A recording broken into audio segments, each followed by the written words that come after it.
Hey, it's Chris from the Game Boiz, and here's a hot take for you.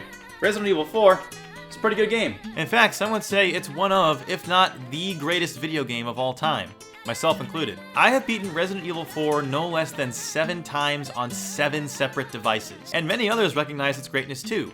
Fans and game developers both fell in love with it when it came out, and it was such a major influence on video games that if it didn't exist, we wouldn't have games like Gears of War, God of War, Uncharted, Dead Space, hell, even Fortnite. No! For better or worse, all these games were inspired by the greatness that was Resident Evil 4. So last year when Capcom announced a Resident Evil 4 remake, me along with many others were like, huh? What? What? What? Why? It's not like Resident Evil 2 where everything about it is clearly outdated and was in desperate need of an overhaul. Well, except for the voice acting. But I really enjoy being with you.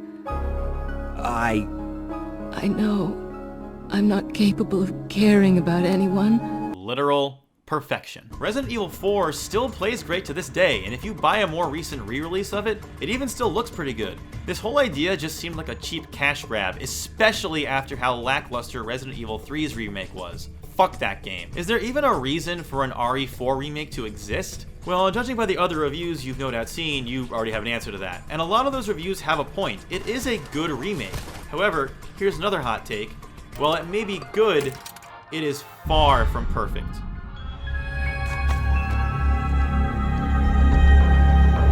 Let's start with the obvious things that the remake improves on. For one, the graphics are phenomenal. This is how a modern remake of an over 15-year-old game should look. The environments are rich in detail, the characters look and move like real people, the weapons look great, the enemies look great, the backgrounds look great. Hair's a bit weird, but that's whatever. Just about everything looks stunning. Occasionally you'll get a glitch here and there, but really they're few and far between. Another big change is the movement. Now you can move and shoot at the same time. Crazy, right? Although this does come at a cost. Since you have more versatility, your enemies do as well, meaning they can bob, weave, and duck much more than they could in the original. At first, when you're in the village, it's honestly pretty difficult to land shots, and you'll feel like something is horribly wrong with you and that you've had your gaming skills drained away in some horrible accident. I got it. I got his talent. But once you upgrade your guns and get the feel for the controls, it becomes a much smoother experience. Another easily noticeable change is the aiming. They now give you a reticle to show where you're shooting, but if I'm honest, I really wish they stuck to a laser sight. I know this is what all modern shooters do, but I always felt a laser sight was a more immersive reticle than putting a white dot in the middle of the screen. You can unlock laser sights later, but you can only equip them to certain guns. Sure, putting a laser sight in a shotgun is not very practical, but it's more realistic than being somebody walking around seeing a circle in the middle of their face. When you're fighting against a seemingly never-ending barrage of enemies, it is extremely tense, but it never gives you an overwhelming sense of, well, I'm fucked. You feel like you are capable of taking on most situations, and you get the exact same feeling of both over-the-top action and desperate survival that the original did, but with a more modern flair. I'm honestly stunned they were able to pull this off as well as they did. However, sometimes there's some serious bullshit the game will pull on you. In some encounters, enemies will bounce you back and forth between each other, not giving you any chance to run away or pull your gun out. For example, I had my back against the wall where no enemy could get behind me, and I was facing toward a horde of enemies with my gun pulled. From literally out of nowhere, somebody hits me on the back, pushing me forward towards the chainsaw guy, and I die instantly because it didn't give me a chance to recover. Skill issue. Granted, stuff like this doesn't happen a whole lot, but when it does, it makes you want to toss your controller.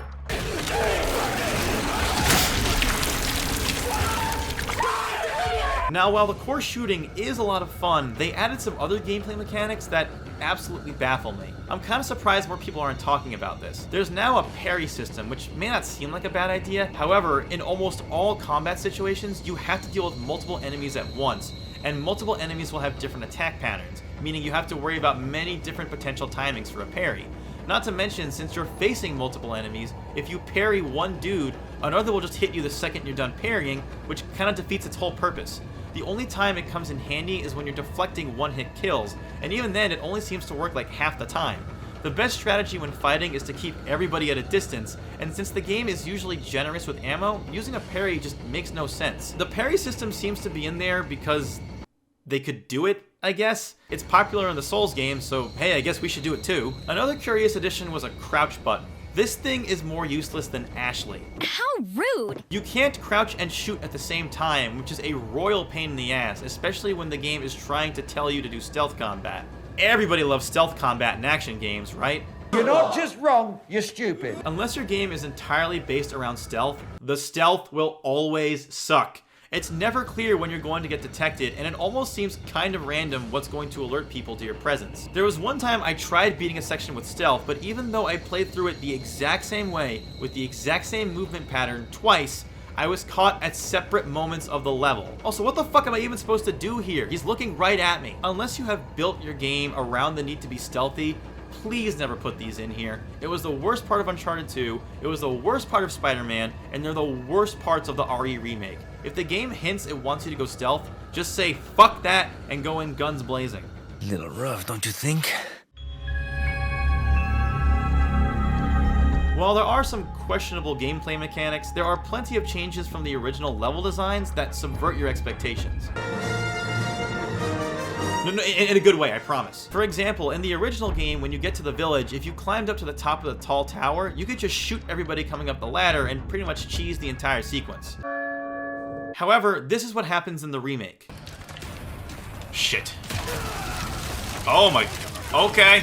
That is brilliant. The game also tricks you into thinking you're not going to be able to save the dog like in the original, but lo and behold... The pupper is safe, everybody! The pupper is safe! There are a ton of little touches like this, and it makes you feel like the creators genuinely loved the first game and wanted to give people who played the original some nice treats. Dog pun intended. They've now upgraded the weapon system so that you can craft materials instead of strictly relying on the game to give you the ammo you need. You also have the same inventory system as the original game, but now you don't have to organize your items since there's a button that will just do that for you. I guess that's kinda nice, but to me that just feels like cheating.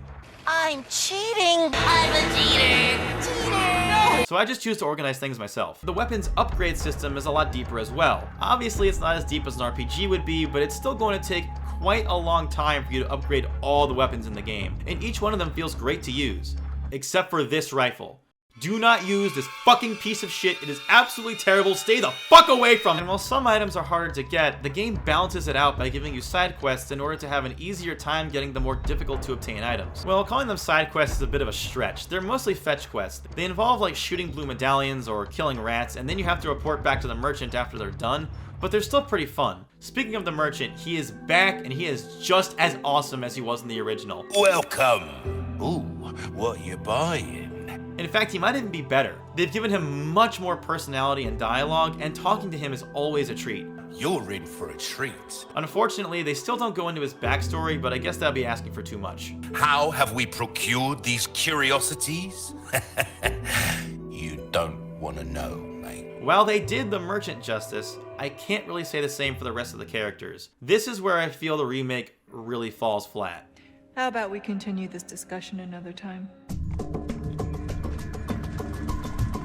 Leon in the original had a calm, confident demeanor, knowing full well he'd be able to handle the situation in front of him. Monsters. Guess after this there'll be one less to worry about. The new Leon sounds unsure, gritty, and honestly kind of annoyed at everything.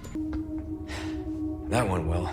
He even says straight up he was forced to be here because he doesn't have a choice. Not that I had a choice. It just comes across as a brooding high schooler, and what's worse is his one-liners kinda suck. Was this the animal? No, you can't keep him. The only time he delivers a good one-liner is when he borrows from the original. Where's everyone going? Bingo? Ashley is a bit more likable in this one and doesn't just scream all the time. Oh, my ears! Oh, shut up! But she is just as useless as she's ever been. In fact, she may even be more useless because there are fewer places in the game where you get to hide her, so she becomes more of a liability. But hey, at least she's learned how to climb ladders. It only took 20 years, but you did it, Ashley.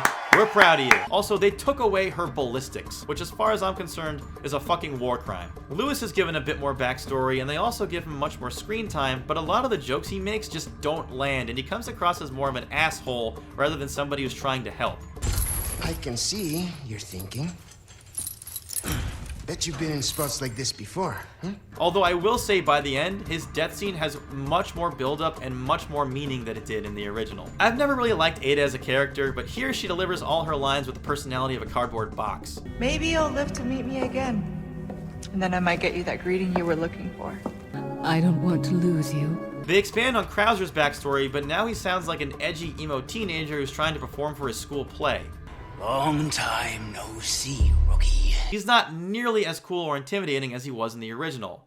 You catch on quick, as expected. After all, you and I both know where we come from. And don't even get me started on Salazar and Sadler. Their actors don't try to ham up their performances and instead choose to play it dead straight. This is our holy body. Which sucks because that was part of what made the original so great. My name is Osmond Sadler, the master of this fine religious community. Actually, we barely even see or hear from Sadler the whole story. And in fact, Leon and Sadler never even interact until the game is like 90% over. In the original, Leon met Sadler at the church where he rescues Ashley, but Sadler tries to stop him. This gives Leon a chance to learn what Sadler's plan is, and shows that Sadler is a true imposing force. The same thing happened with Salazar. Throughout your journey, they would call you on your comms, and you'd get to see quips back and forth between Leon and everybody else. This would give Leon, as well as the player, more reason to dislike the villains, and also gave some great dialogue. I've sent my right hand to dispose of you. Your right hand comes off? Say whatever you please. Die, you worm! In the new one, almost all these interactions are completely removed. Not having them greatly hurts the game, as by the time you get to the boss fights, you're not like, yeah, it's time to take these fuckers down. You're more like, oh, the robe guy? Yeah, sure, okay, whatever. Little rough, don't you think? Oh, and that reminds me, there is one last thing I have to bring up. The original RE4 had some of the best boss fights ever. Of all time. All they had to do was copy-paste them into the remake and it would have been great. To their credit, they do that with some of them. The Gigante is great and the fight with the big cheese is great, but there are others that they actively seem to make worse. You no longer get to choose the path between the Chainsaw Sisters or the Gigante in the narrow cave. Instead, they force you to fight the Chainsaw Sisters, who I always thought were the worst of the two options. In the boss with the two giants, you have to lure one into lava by getting them to step on a grate. They do this in the remake too, but no matter how many times I tried, I could not get them to fall in. That's because they expect you to shoot one first, then have to wait for Lewis to get a stick of dynamite so you could shoot the other. It feels way more scripted and therefore much less exciting. And not getting them to land on the grate completely took the wind out of my sails. And the fight with Krauser gave me one of the biggest case of blue balls I've had in a long time. What made his original boss fight so great was that they foreshadowed throughout the whole game that you would have an easier time killing him with a knife. They would always show him holding a knife as if to say, hey, that's gonna be important later. Hey, you listening? Hey, listen. Hey, listen. Hey, listen. Hey, listen! After fighting so many people with pistols, machine guns, shotguns, and even rocket launchers, killing one of the big bads with a simple knife was an awesome twist. In the remake, he went down faster when I just shot him in the face. What a twist! Maybe I just got unlucky, but using the knife on Krauser in the remake basically did nothing, and it turns the boss battle into an extended fight with a regular Ganado.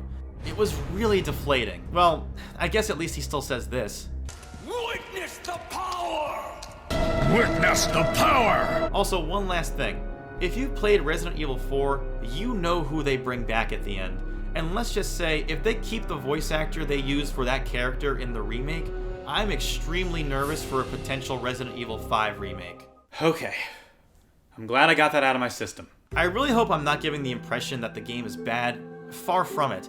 The enemy encounters are as tense and fun as they've ever been, the weapon progression is extremely satisfying, and the load times are practically non-existent. But while some of the changes were definitely made for the better, not all of them were, and I just don't understand how everybody is calling this game a perfect remake. Is the game good?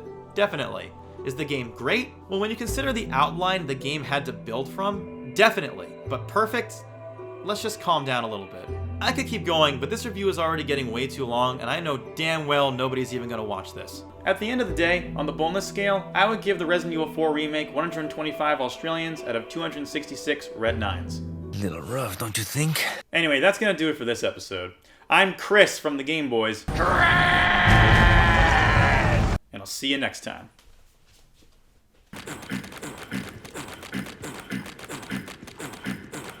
Little rough, don't you think?